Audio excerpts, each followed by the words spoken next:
महाभारत में एक से बढ़कर एक योद्धा थे। प्रत्येक व्यक्ति की दृष्टि में अलग अलग योद्धा सर्वश्रेष्ठ हो सकते हैं।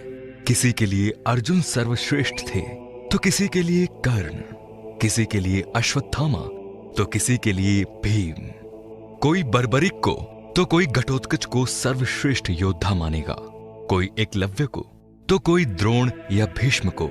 लेकिन विचार से अगर देखा जाए तो महाभारत में सबसे सर्वश्रेष्ठ सिर्फ एक योद्धा था, कर्ण। कर्ण के आगे सारे योद्धा फीके लगते हैं। दरअसल कर्ण ही एक ऐसे सर्वश्रेष्ठ योद्धा थे जिन्होंने विपरीत परिस्थितियों के बावजूद खुद को एक श्रेष्ठ योद्धा के रूप में स्थापित किया था। तो दोस्तों, आइए जानते हैं कि आखिर कर्ण में ऐसे कौन से गुण थे जिसके आगे सारे योद्धाओं का मान कम लगता है। ध्यान दीजिए दोस्तों, इस वीडियो में भगवान श्री कृष्ण को तुलना में शामिल नहीं किया जा सकता। नंबर 1, अर्जुन का साथ देने के लिए जगत के स्वामी थे, लेकिन कर्ण का साथ देने के लिए दुर्योधन ही था। अर्जुन पूर्णतः श्री कृष्ण पर आश्रित थे, जबकि इधर दुर्योधन खुद कर्ण पर आश्रित था। नंबर 2, कर्ण को द्रोण ने वो संपूर्ण शिक्षा नहीं दी जो उन्होंने पांडवों या कौरवों को दी थी। फिर भी कर्ण ने परशुराम से बची हुई शिक्षा छल से हासिल कर ली थी। यदि कर्ण अर्जुन के बराबर योग्य नहीं होता तो भगवान परशुराम कर्ण को शिक्षा देने के लिए तैयार नहीं होते।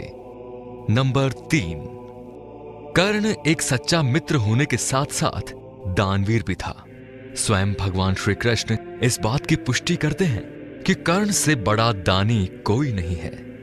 नंबर 4, श्री कृष्ण की योजना के तहत कर्ण के कवच और कुंडल को छल पूर्वक अर्जुन के पिता इंद्र द्वारा हत्या लेने के बावजूद कर्ण एक योद्धा की तरह लड़ा। नंबर 5, कर्ण के पास भगवान परशुराम द्वारा दिया हुआ शिव का विजय धनुष था।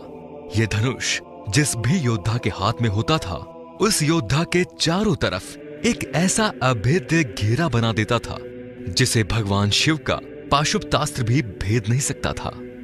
कर्ण को महाभारत में तब तक नहीं मारा जा सकता था जब तक कि उसके हाथ में वो धनुष था। नंबर 7, कर्ण ने कुंती को वचन दिया था कि वो उनके 4 पुत्रों को नहीं मारेगा, लेकिन वो सिर्फ अर्जुन से ही युद्ध करेगा। युद्ध के दौरान ऐसे कई मौके आए जब कर्ण का सामना भीम, युधिष्ठिर, नकुल और सहदेव के साथ हुआ। वो चाहता तो सभी को मार सकता था, किंतु उसने ऐसा नहीं किया, क्योंकि एक योद्धा का वचन ही उसके लिए सर्वश्रेष्ठ होता है। नंबर 8, जिस द्रुपद को 105 भाई मिलकर जीत पाए, उसे कर्ण ने दिग्विजय के दौरान अकेले ही हराया था। प्रागज्योतिष का राजा भगदत्त, जिसे राज सूर्य यज्ञ के दौरान अर्जुन नहीं हरा पाए थे, उसे भी कर्ण ने हराया था। नंबर 9, अश्वसेन सर्प बाण का संधान दोबारा न करना, यह भी श्रेष्ठता का प्रमाण है।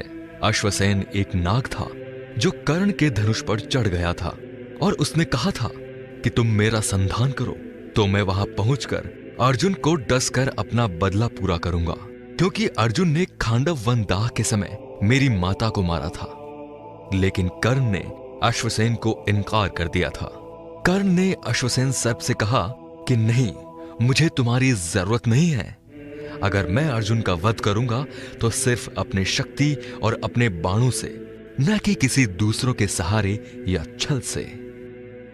नंबर 10, जब श्री कृष्ण ने कर्ण को यह बताया कि तुम पांडवों के सबसे बड़े भाई हो, तो कर्ण ने कहा कि हे कृष्ण, मेरी मृत्यु तक पांडवों को यह मत बताना कि मैं उनका बड़ा भाई हूं। कर्ण की यह बात सिद्ध करती है कि वो पांडवों के प्रति किसी भी षड्यंत्र में शामिल नहीं था, फिर भी उस युद्ध में उनके सामने योद्धाओं की तरह ही लड़ा। नंबर 11, महाभारत के एक प्रसंगानुसार जब कर्ण के बाणों के प्रहार से अर्जुन का रथ कुछ इंच पीछे चला जाता है और कृष्ण उसकी प्रशंसा करते हैं, तब अर्जुन कहता है कि मेरे बाणों से कर्ण का रथ कई गज पीछे चला गया, तब आपने मेरी प्रशंसा नहीं की। अर्जुन की इस बात पर भगवान श्री कृष्ण कहते हैं कि कर्ण के रथ पर कर्ण और महाराज शल्य बैठे हैं। परंतु तुम्हारे रथ पर मैं यानी भगवान नारायण और महावीर हनुमान बैठे हैं।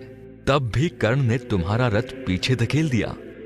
सोचो, यदि महावीर हनुमान नहीं होते तो क्या होता? तो दोस्तों, ये सभी गुण और आदर्श सिद्ध करते हैं कि महाभारत में कर्ण एक सर्वश्रेष्ठ और महान योद्धा था, जो अनेक कठिनाइयों और विपरीत परिस्थितियों के बावजूद अपने आदर्श और नियम को कभी नहीं छोड़ा। तो दोस्तों, हिंदू नेशन का ये आज का वीडियो आपको कैसा लगा, इसके बारे में आप हमें कमेंट्स में जरूर बता सकते हैं। और अगर आपकी कोई क्वेरी है तो वो भी आप कमेंट्स में जरूर बताएं, हम उसका समाधान करने की जरूर कोशिश करेंगे। और अगर आपको ये वीडियो पसंद आया हो तो प्लीज इसे लाइक कीजिए और ज्यादा से ज्यादा लोगों तक शेयर कीजिए, ताकि ये जानकारी और लोगों तक भी पहुंच सके। और हाँ, अगर आपने इस चैनल को अभी तक सब्सक्राइब नहीं किया है तो प्लीज सब्सक्राइब कीजिए और बेल आइकन को प्रेस करना बिल्कुल ना भूलें, ताकि हमारे नए नए वीडियोस की नोटिफिकेशन आपको मिलती रहे। तो चलिए दोस्तों, अभी दीजिए इजाजत। हमारी मुलाकात आपसे बहुत जल्द होगी हमारे नए वीडियो के साथ में। धन्यवाद।